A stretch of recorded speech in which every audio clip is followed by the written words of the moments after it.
It's not turning sides at all, really. The idea with Flatter is to kind of shift the payments that is coming basically to the big corporations to rather go to the long tail. So Flatter just enables people to share money person to person, which is essentially the same as the Pirate Bay is trying to do, but Pirate Bay is opening up content to make content available to everybody, and Flatter is, in the same values, also allowing people to share money. So it's just digital, other types of digital information that we share on Flatter. It's the same way of thinking, it's the same values, it's the same principle, it's the same openness, it's the same approach. We're also going after the big corporations again with Flatter, but in a different way, because they have always been screaming, oh, we need a way to get money, blah, blah, blah. But they've never tried to make a system in place for that. And all of the newspapers, they want money from subscription fees and all of that. But I think it's, most of these companies has always been kind of pretentious in saying like our content is the only worth content. Why are not blogs worth to be given money for? Why is not a comment on a blog which spurs a debate worth to be given money for? Which is much more interesting for society.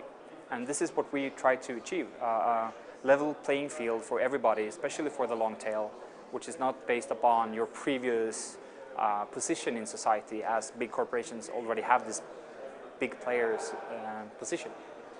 Well, there's no such thing saying like just because you're an artist you're going to make money. There's no, just because you're a welder you're not going to make money. It's the same thing.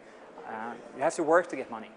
And the whole discussion about how should artists survive is how should 1,000 people in the world make the same fortune as they did before, which is not really fair.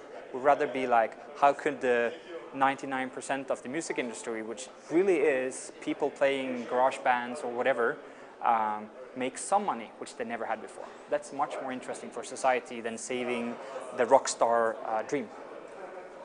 So for artists, when it comes to music, for instance, it's much easier for them to make money on merchandise, on concerts, and all of that.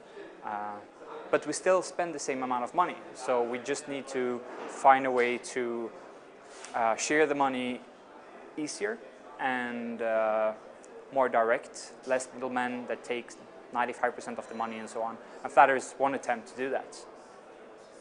I think there's a lot of problems with the cultural flatrate. I know the Greens in Germany speak highly of it, and they're trying to make a working method of it.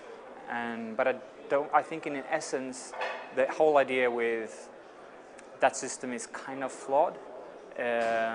Because when we talk about music, it could be okay to share 5 or 10 euros a month for a family or something on music, which is more money than most families spend today on music.